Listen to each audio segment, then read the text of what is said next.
Welcome. I'm very happy to be here today with you. I would like to speak a little bit about my work. First of all, let me thank the festival and in particular Camões, and in the person of our poet Aurora, thanks to whom I've traveled and I'm willing and I'm here with you today. I hope you are hearing well what I'm saying. Okay, 14 years ago, I moved to London. As you've heard, I was born in Lisbon. And I moved to London, and I think what I write is the reflect of the inevitable split I felt between my Portuguese background and the English world I've encountered there. I've greeted motherhood and England at the same time, and it was a harsh confrontation between what the Portuguese mothers do and what I found the English mothers do. So, let's say on a windy, rainy, cold day, be it summer or winter, an English mother will wrap their children, a Portuguese mother will wrap their children very well. You don't find that in England. In the summer, if it's rainy and cold, an English mother won't care. The important is that the child goes out, explores the world, and have fun. This is a small example just to tell you about the cultural contrasts I found. And I had to deal with, and I had a lot to learn. So, you know, it's a different approach, of course. The English mothers are more focused in strengthening, robusting their children by letting them explore the world and suffer a little bit bump here or there. The Portuguese mother can seem more protective, extremely, in the physical needs of the child. But I've come to appreciate this English culture in many ways. Their pragmatism, their inner strength, their humor, and the way they cut bureaucracy and make life easy. I'm sure you are all familiar with this, the strengths of the English culture. Not so sure you know about the Portuguese world. But I do not put, I have to say, the English culture on a pedestal, and I can look at my own cultural background and see good things in it. Because, as T.S. Eliot said, we come to understand our own background and our home once we move out. When we move out, you come to understand other ways of living. And I'm going to quote him. What he said was actually, "We shall not cease from exploration, and the end of all our exploring will be to arrive where we started and know the place for the first time." So, I came to know my house, Portugal, for the first time. You gain a perspective once you live abroad. So in Portugal, for instance, I now find a slow rhythm of life that very much in contrast with what you find in London, which is a very busy and speedy town. And Lisbon is certainly also less crowded than England and London. And if you are a lucky person, you can also find hospitality there, and people can open the doors of their home in a quicker way that's what you get in England. They give you also things for free there, which you barely find in London at least. So they will fill you a cup of wine up to the brim, which in London is extremely expensive, any of these things. So this might be explained because not long ago, Portugal was a poor agricultural country where direct exchange, family and community help played a big role. I have come to appreciate self-control, restraint, a certain discipline that I find in England and that collide with the Portuguese way. The Portuguese are much more unruly. They don't conceal their emotions. And the display of affection is socially prized. We have a president at the moment who is known for being an affectionate person, who distributes kisses to the voters in the streets. And this, of course, gets him votes. My son is also a challenge for me, and somebody that has taught me how to bridge cultural gaps. He defines himself as an English person, and when I sometimes bid goodnight to him, I get into his room and I say, "Let me give you a kiss," to which he always resists and just tells me, "Just be like an English mother, just give me a hug." So I'm learning. This is to tell you that, to have a different background from the background of the country where you live, it's a constant challenge. But it's very rewarding, and you are constantly in 2-3 cultures. It's an effort, but rewarding. Let me tell you, I did this brief introduction to tell you that when I arrived in England, one of the ways I found to overcome this sense of displacement, this sense of being cut off, especially after having a child, and cut off from my roots, and cut off, linguistically, which is very hard for somebody who is deeply connected to a language, was to start writing.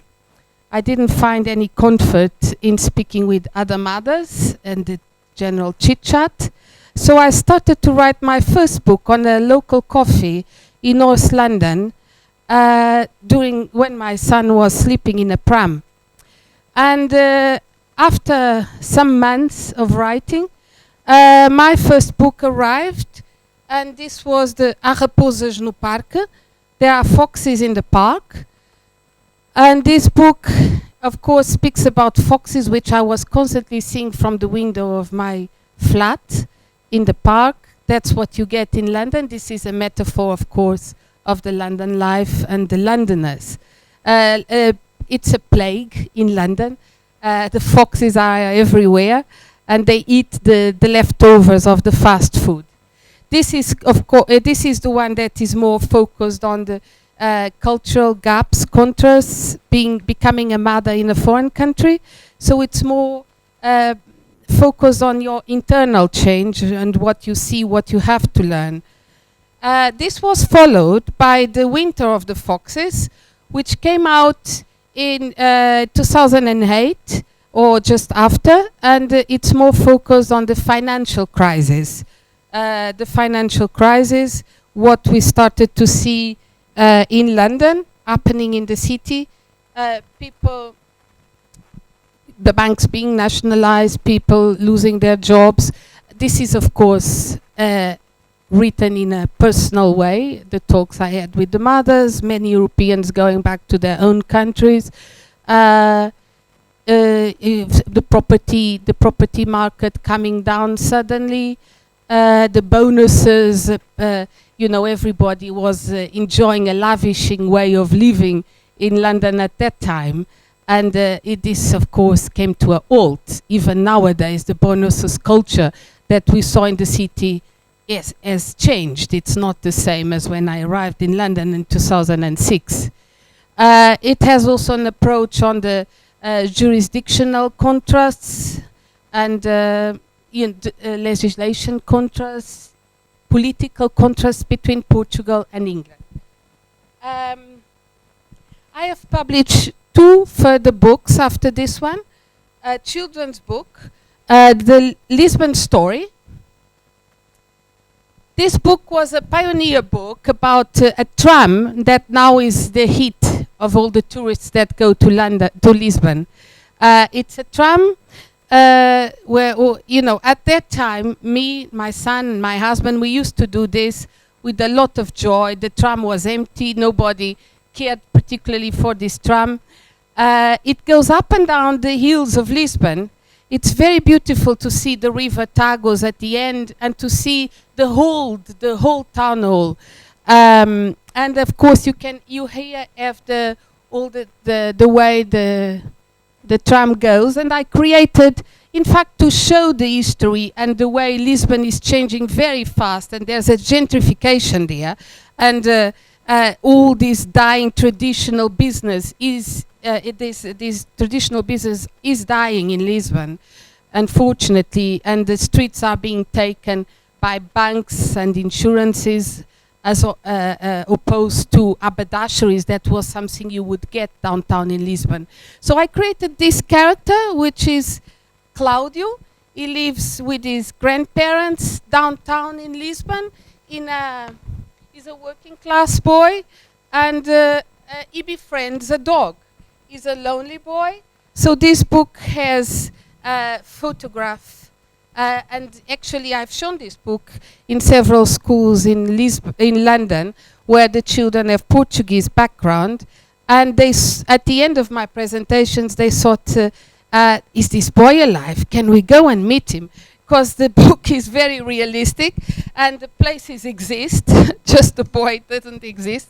And the particular time of the year where I set the story is the St. Anthony's Feast, which is a very colorful time of the year in June, where when we eat grilled sardines, and all these working class people that live in Alfama, one of the oldest neighborhoods of Lisbon. They come down with their own tables and chairs. They do a little bit of business by grilling their sardines and selling them to the public. And Alfama is a very nice neighborhood that survived the earthquake of 1755, and that almost destroyed the whole Lisbon. And the children still play football there in the very narrow streets. And so the tourists love to go there nowadays. And they have the grilled sardines and a bit of sangria. And so here is the tram that this boy used to take to go to the haberdashery of his grandfather downtown. And you can see how narrow are the streets there. It's just a space really for the tram and for Claudio to squeeze here, so to let the tram pass. Here is the inside of the tram, and we have here the haberdashery where his grandfather works, and sadly his business is going a bit down because there aren't many people that want to buy embroideries and needles and to recycle their own clothes. So, and his business is going down. There's the haberdashery, and the moment where Claudio sees a dog being kicked, which happens as well, it still happens in Portugal, where you kicked and you badly treat dogs or pets, and he saves, and he's the biggest savior of the dog. He rescues the dog, and then the dog is eternally grateful and follows him despite the fact he has a bad owner that kicks him. And there is Claudio running through the flea market. It's also one of the landmarks of Lisbon. And here is the first moment where they have a quiet time, where he gives him some water, and so he drinks the water and they become friends. And against the wishes of his grandparents, he takes the dog to his home in the courtyard. And here is the place where you see the grilled sardines and so on. And there's a moment where he prays to Saint Anthony when he loses the dog again. And Saint Anthony is the patron saint of the lost things. And so this is also, I forgot to tell you that this is, so this feast takes place during Saint Anthony's Day. And so he prays to him. This is one of the little temples that you would do to Saint Anthony's. And then he recovers the dog, and all ends very well and happily. this is my, so this was my first book, and this is the latest book, The English Lady and the Master. Now this is based on a true story, and I came to know the family of this lady. And the story came to me this way. I was in a cocktail party in London, and I met the brother of this lady. And he told me, are you Portuguese? Yes, I am. Well, you know, I happen to have had a sister who went to Portugal in the 60s, became a bullfighter, and lived there with a Portuguese man. Now, all of this was amazing. English woman that does a controversial thing like this. She was the first celebrity, the English woman in Portugal, and at the same time lives with a man during the swinging 60s in Portugal. Portugal was a very conservative society at that time, and she lived openly with him. So I started to research this story, and I found out a great deal of things. I mean, how brave, extraordinary she was by breaching into a world that was completely male-dominated, and it was a very conservative, aristocratic, and closed world where no Portuguese woman would ever have a dream to enter, and it was possible that she did it just because she was a foreigner. Now, she had incredible horsey skills, and you have to understand that bullfighting in Portugal is more about horsey skills than we don't kill the bull. It's still not the reason why I did it. I personally dislike it. I can't watch bullfights. But I was very, very in awe, in admiration for this woman. And the more I heard about her story, the more admired I became of her. She, by the end of her life, this is about the possibilities of cross-cultural cultures. That's why I took this story on board, because I did exactly the opposite that she did. I went to England, leaving Portugal behind. She went to Portugal, leaving England behind. Now, what she did, I understood, was much more challenging than what I did. Not only because of the sport she took, but mainly because in that time, to do that, you wouldn't go into the internet and know beforehand the country you were going to find. Absolutely not. She had no idea of what she was going to find. And also the traveling was completely different. It was expensive. It took time. And she had a connection there with the military attaché of England that was at that time in Portugal. That's why the parents allowed her to go there. The father was a horse racing trainer, so there's certain admiration on the English culture for women, for the daughters that are a bit brave and risky and go and live like the natives, and they were a bit of a family adventurers. But in the end, they didn't like when they understood she started to have this affair with her master. Now, her master was from an aristocratic family. I've interviewed them as well. This was an affair they kept completely hidden, but there was a point where they couldn't hide it anymore. And when it came out, it was all about deciding if she was going to marry him or if she was going to return England. And this is also an interesting thing, that in the end, she decided she had to return England. The constraints were a lot. She was going to lose her connection not only with England, but also with her own family that didn't approve this marriage. And so she decides to come back. And she does it with a lot of regrets, because when she comes back, she loses the possibility to really use the skills she had learned. She had to learn an enormous amount. She had to learn how to horse ride in the Portuguese way, which was completely different from the way the English do it. And she was a very, very good horse riding, and she did it perfectly and brilliant in a very elegant way. In the top of this, she was very, very beautiful. She dressed very well, and she did it she captivated the Portuguese public.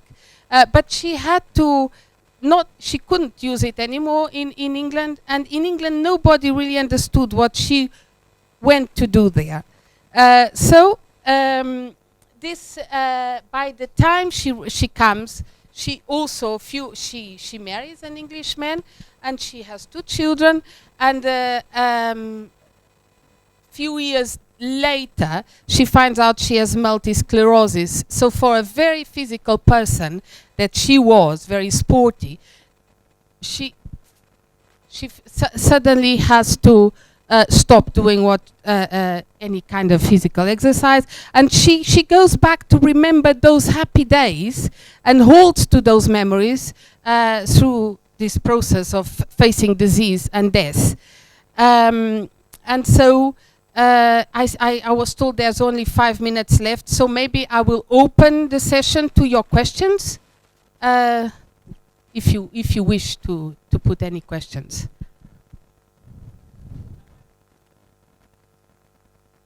Unfortunately not, because I arrived London in 2006 and she died in 2008. But I met a sister, so there was a strong rivalry between her and the sister. Her sister is still alive, is very known in the London socialite. In fact, sister is a known painter of horses as well, horse landscapes. She's called Tori Lawrence. And she is the partner of Maggie Umbling, which is also a very known artist in the London society. And I've met, of course, her brother. I've met the Portuguese family of a master and so on. And the interesting thing is that they all came to the book launch in London, which I was very happy with that. And you know, also the friends that she had, and always felt that she left Portugal quite in a hurry, and there was never contact again. So that was sad. And now they were able to tell me the story and how keen they were on her, how they admired her, and I became friends with them. So it's a story that has tied me with a lot of people, and I'm grateful for that. So that's nice. No, I haven't met her, but I have met a lot of people around her.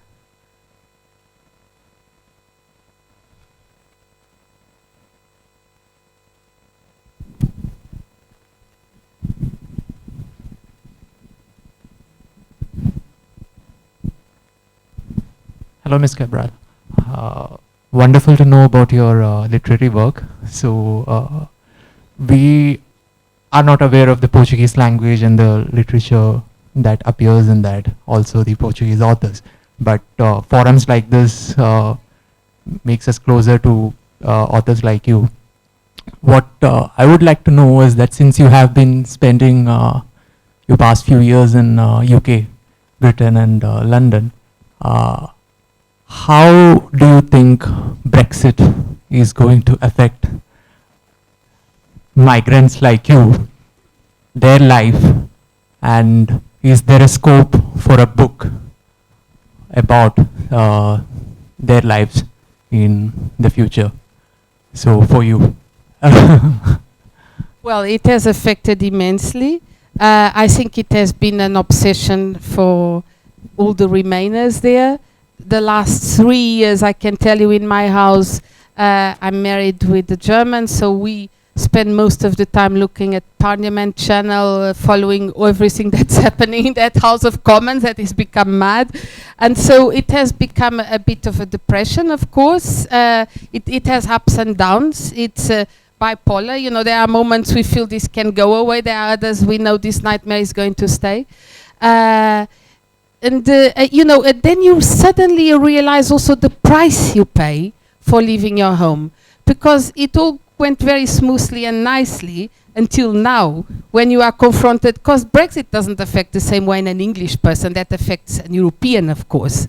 An European understands suddenly this was a bit of a kick to the Europeans, despite the fact there are people still that enjoy us there, but that was the reason they voted Brexit.